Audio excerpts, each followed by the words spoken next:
Hello dear students, आज हम स्वर संधि के अगले भेद वृद्धि संधि का अध्ययन करेंगे। तो चलिए शुरू करते हैं। वृद्धि संधि सूत्र है वृद्धि रेचि। सबसे पहले इस सूत्र के टुकड़े करते हैं। वृद्धि रेचि इस शब्द में दो शब्द मिले हुए हैं, वृद्धि ही धन एचि। एचि एच प्रत्याहार के वर्ण स्वर होने पर वृद्धि होती है। अब एच प्रत्याहार के स्वर कहाँ होने पर वृद्धि होती है? ए या आ के सामने। एच प्रत्याहार के वर्ण कौन से हैं? ए, ओ, ऐ, औ। इस सूत्र में ये दो शब्द मिले हुए थे, वृद्धि ही धन एचि। देखिए इन दोनों शब्दों में भी संधि होकर ही इस सूत्र का निर्माण हुआ है। इस प्लस के ठीक इधर जो विसर्ग दिख रही है, उस विसर्ग के ठीक इधर ए या आ स्वर को छोड़कर कोई अन्य स्वर होता है और विसर्ग के ठीक सामने वर्ग का पहला और दूसरे वर्ण को छोड़कर अन्य कोई व्यंजन वर्ण होता है, तब ये विसर्ग रे में परिवर्तित हो जाती है। विसर्ग का रे कब होता है? विसर्ग के पहले ए और आ स्वर नहीं हो, विसर्ग के ठीक सामने कोई स्वर हो और पहले दूसरे वर्ग के पहले दूसरे व्यंजन वर्णों को छोड़कर अन्य कोई व्यंजन वर्ण हो, तो विसर्ग का रे हो जाता है। चलिए ये तो बात ही विसर्ग संधि की, जिसका हम आगे विस्तार से अध्ययन भी करेंगे। फिलहाल समझने लायक बात जो है वो है कि एच प्रत्याहार के वर्ण जब ए और आ के सामने होते हैं तो दोनों के स्थान पर वृद्धि हो जाती है। ऐसा ही कुछ लिखा हुआ रूप यहाँ दिख रहा है कि जब ए या आ के सामने एच, ए, ओ, ऐ, औ हो तो दोनों के स्थान पर ऐ एवं औ हो जाता है। देखिए माहेश्वर सूत्रों में एच प्रत्याहार के जो वर्ण हैं उन वर्णों की स्थिति ए, ओ, ऐ, औ इस क्रम में होती है। लेकिन जब हम स्वरों को सीखते हैं तो ए, ऐ, ओ, औ इस क्रम में अध्ययन किया जाता है। तो फिलहाल हमें माहेश्वर सूत्रों में जो वर्णों की, व्यंजनों की, स्वरों की जो स्थिति है उसी का अनुसरण करना है। तो ये जो लिखी हुई परिभाषा है उसका सार रूप में समझने के लिए हम कुछ इस प्रकार से समझ सकते हैं कि ए या आ प्लस ए या ऐ, इन दोनों में से कोई एक, ए और आ स्वर में से कोई भी एक स्वर सामने ए और ऐ स्वरों में से कोई एक, दोनों मिलकर किस में परिवर्तित होंगे?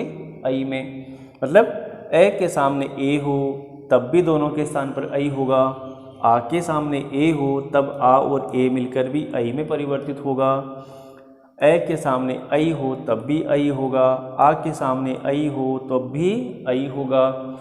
ये जो ऐ और औ है ये वृद्धि स्वरों के नाम से भी जाने जाते हैं।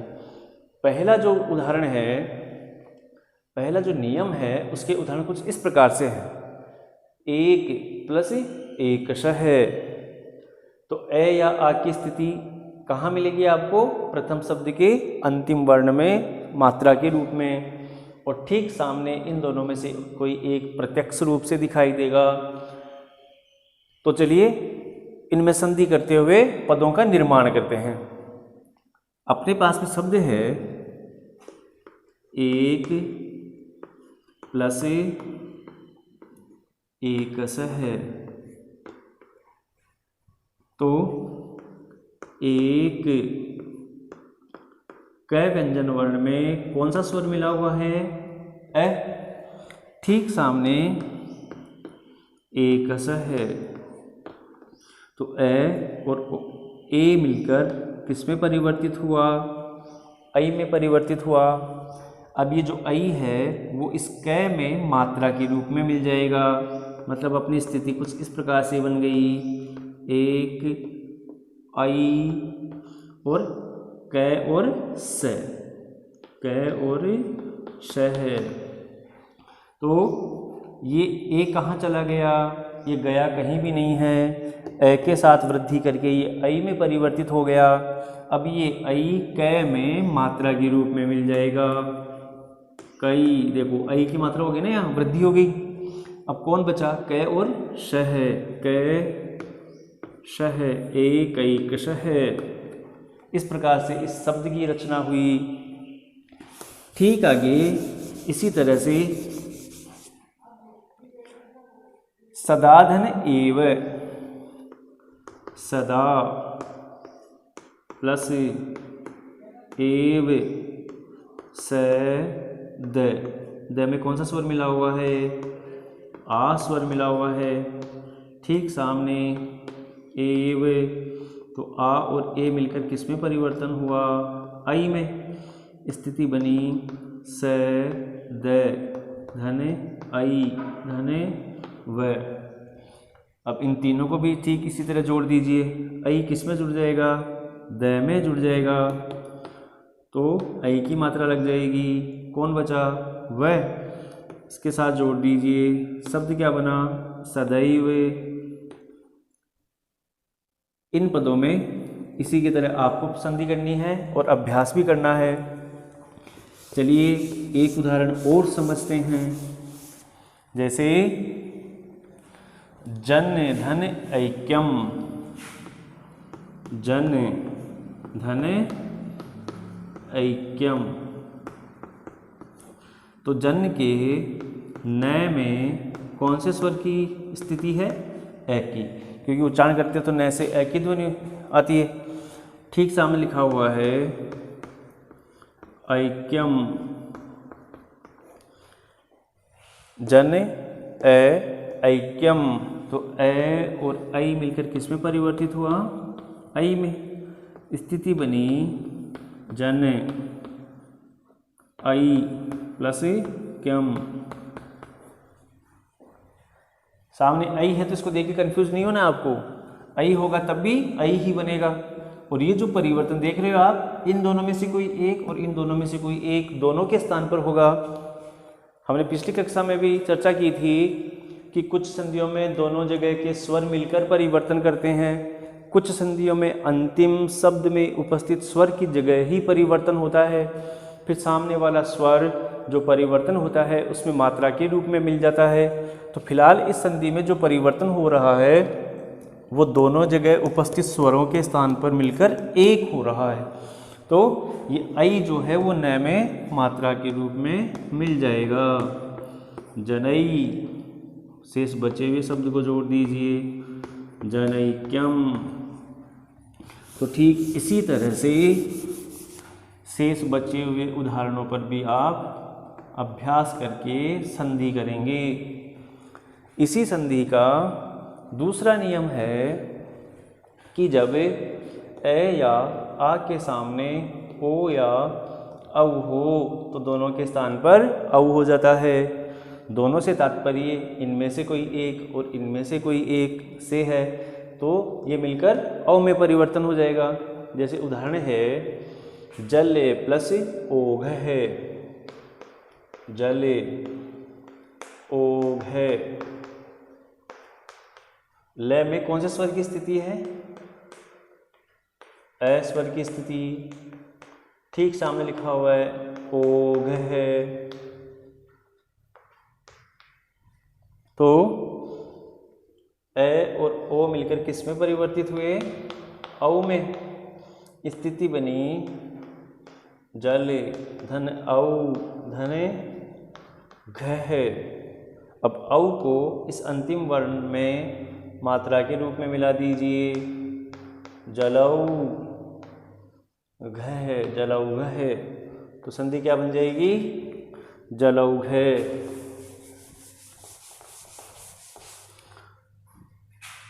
शब्द का निर्माण हुआ जलौघ है। ठीक इसी तरह से एक जैसी स्थिति दोनों जगह स्वर होगी, तो जैसे इसकी संधि हुई है ठीक ऐसे ही इसकी संधि हो जाएगी, तो इस शब्द की रचना भी आप करेंगे।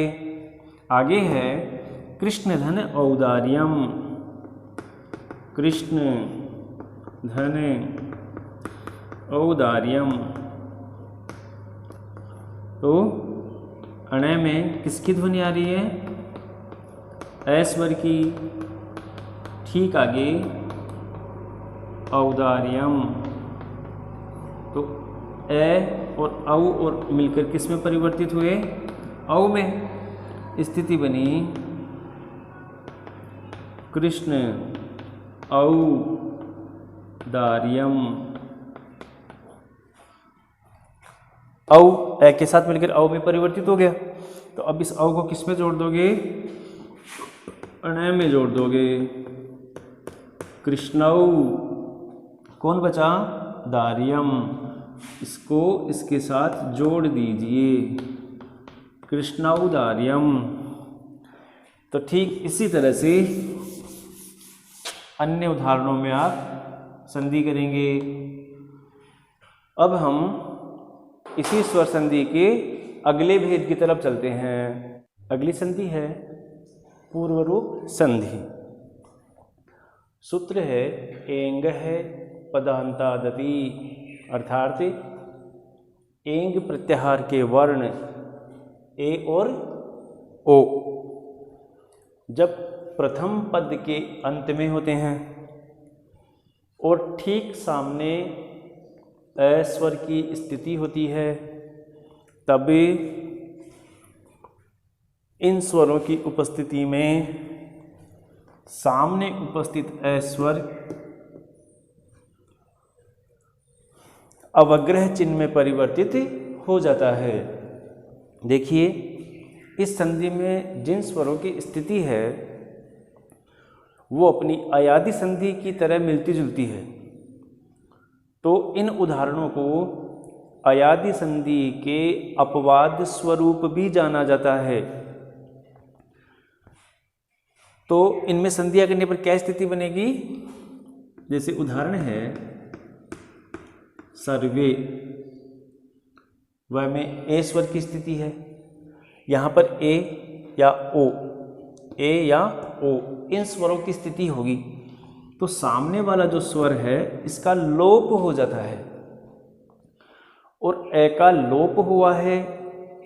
इसके बोध के लिए, इसको दर्शाने के लिए इस ए के ठीक सामने यहाँ पर ऐस जैसी आकृति, जिसको अवग्रह चिन्ह के नाम से जाना जाता है, का प्रयोग होता है। तो ये ए किस चिन्ह में परिवर्तित हो जाएगा? अवग्रह चिन्ह में। फिर उसके बाद बचे हुए पद को इसके साथ जोड़ दीजिए। इसको आप यूँ भी कह सकते हो कि ये ए की पूर्वावस्था है। ठीक ऐसे ही विष्णु, सामने ए आ रहा है तो ए परिवर्तित हो जाएगा अवग्रह चिन्ह में। उसके बाद में बचे हुए शब्दों को जोड़ दीजिए। एक उदाहरण और देखते हैं, दीर्घे अहनी। दीर्घे ए स्वर आ रहा है यहाँ, ठीक सामने ए आ रहा है, तो ए परिवर्तित हो जाएगा अवग्रह चिन्ह में, दीर्घेहनी। ठीक इसी तरह से इन उदाहरणों में भी आप संधि करेंगे। ये था अपनी स्वर संधि का छठा भेद। अब हम इस स्वर संधि के अंतिम भेद का अध्ययन करेंगे, जिसको पररूप संधि के नाम से जाना जाता है। पररूप संधि सूत्र है एंगी पररूपम, अर्थात यदि एकारांत उपसर्ग के बाद ऐसी धातु आए जिसका प्रथम वर्ण एंग, मतलब ए या ओ स्वर हो तो दोनों के स्थान पर ए एवं ओ हो जाता है।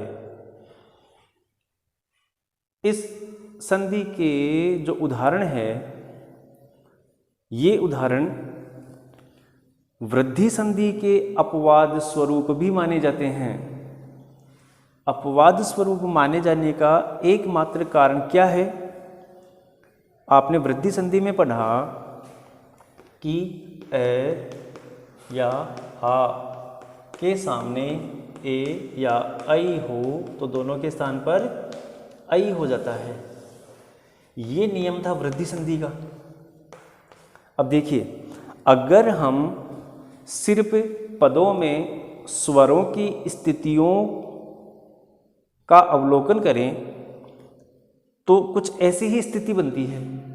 इस प्रय में ए स्वर है, ठीक सामने ए है, ए है इस वृद्धि संधि के नियमानुसार, और सामने ए है तो आई होना चाहिए। लेकिन इन दोनों में अंतर क्या है?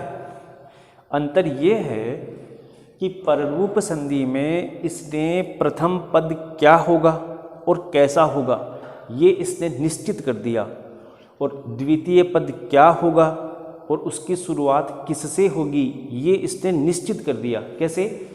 कि जैसे इसने कहा कि पररूप संधि का जो प्रथम शब्द है वो एकारांत उपसर्ग ही होगा। एकारांत पद से तात्पर्य है कि किसी शब्द का उच्चारण करते समय उसमें से जब ए की ध्वनि आती है तो वो एकारांत कहलाता है, आ की ध्वनि आए तो आकारांत कहलाता है, ई की ध्वनि आए तो ईकारांत कहलाता है। तो फिलहाल इस संधि में जो प्रथम पद होगा वो क्या होगा? एकारांत उपसर्ग ही होगा। और द्वितीय पद क्या होगा? द्वितीय पद ए या ओ से शुरू होने वाली किसी धातु का रूप होगा। देखिए, वृद्धि संधि में और इसमें जो अंतर है ना उसको भली भांति समझकर अभी मतलब आप अपन क्लियर कर लें तो इस ऐसा डाउट अपने मन में कभी उत्पन्न नहीं होगा। हम भली भांति वृद्धि संधि में और पररूप संधि में क्या अंतर है इसको समझ पाएंगे। मैं एक बार फिर एक्सप्लेन करता हूँ कि वृद्धि संधि में स्वरों की स्थितियों को देखा जाता है। जैसे कि ये उदाहरण के तौर पर मैंने बताया आपको कि ए या आ के सामने ए या आई होने पर आई हो तो वृद्धि होती है। ये सिर्फ स्वरों की स्थितियों की स्थिति है। जबकि पररूप संधि में इसने क्या कहा कि प्रथम पद जो है ना वो एकारांत उपसर्ग ही होगा, जबकि वृद्धि संधि में प्रथम पद एकारांत उपसर्ग नहीं होता। तो ये वृद्धि संधि में और पररूप संधि में अंतर है कि यहाँ पर पहला शब्द एकारांत उपसर्ग ही होता है, जबकि वृद्धि संधि में ऐसा कोई नियम नहीं है। और यहाँ पर ए या ओ से शुरू होने वाली धातु का रूप होगा, तो ऐसा नियम भी वृद्धि संधि में नहीं है। तो सिर्फ वर्णों की स्थितियों को देखकर ही आपको भ्रमित नहीं होना है। पररूप संधि में क्या चीज़ें याद रखनी है? पहला पद एकारांत उपसर्ग होगा, ठीक सामने ए और ओ से शुरू होने वाली धातु का रूप होगा। तो ऐसी संधि में क्या होगा? ऐसी स्थिति में क्या होगा कि जब संधि होगी ना तो ये दोनों पद मिलकर, मतलब इस एकारांत उपसर्ग का ए मिलकर और सामने का ए मिलकर ए और ओ ही रह जाता है। मतलब इनमें कोई परिवर्तन नहीं होता। पर रूप जो बाद वाला रूप है ना वो जैसा है वैसा का वैसा ही इस प्रथम पद में जुड़ जाएगा। तो क्या रूप बन जाएगा? प्रेषयति। ठीक ऐसे ही उप में ओ को जोड़ दोगे तो उपोषति। ठीक ऐसे ही इन उदाहरणों में आप संधि करेंगे। अंतर जो भी है वो स्पष्ट दिख रहा है कि वृद्धि संधि में अगर होता ना तो यहाँ पर आपको दो मात्राओं की स्थिति दिखाई देती, जैसे कि सदा प्लस एव, मम प्लस एव। ये उदाहरण मैं सिर्फ आपको इस पररूप संधि में और वृद्धि संधि में क्या अंतर है उन अंतर को समझने के लिए सिर्फ बता रहा हूँ कि आ और ए मिलकर आई में परिवर्तन हो जाता है तो रूप बन जाता है सदैव। ठीक ऐसे ममैव। देखिए यहाँ वृद्धि होकर आई हो रहा है ना, म में अ, सामने का ए, तो दोनों के स्थान पर आई हुआ, तो देखो वृद्धि हुई यहाँ। जबकि यहाँ पर भी स्थिति तो उच्चारण करने पर ए की ध्वनि आ रही है और सामने भी ए है, लेकिन यहाँ वृद्धि नहीं होती। जो पररूप है, जो द्वितीय पद का प्रथम वर्ण है, वो सिर्फ ए और ओ ही रह जाता है और ए और ओ के रूप में ही इस प्रथम पद में मिल जाता है। तो निष्कर्ष क्या निकला कि इस संधि में पहला पद एकारांत उपसर्ग का रूप होता है और द्वितीय पद ए और ओ से शुरू होने वाली धातु का रूप होता है। तो ये स्वर संधि के 7 भेदों का आपने अध्ययन किया। इसका एक भेद और है प्रकृति भाव संधि, जो अपने सिलेबस में आपके स्तर के अनुसार उपयोगी नहीं है। तो हम अपनी अगली कक्षा में व्यंजन संधि का अध्ययन करेंगे। Thank you.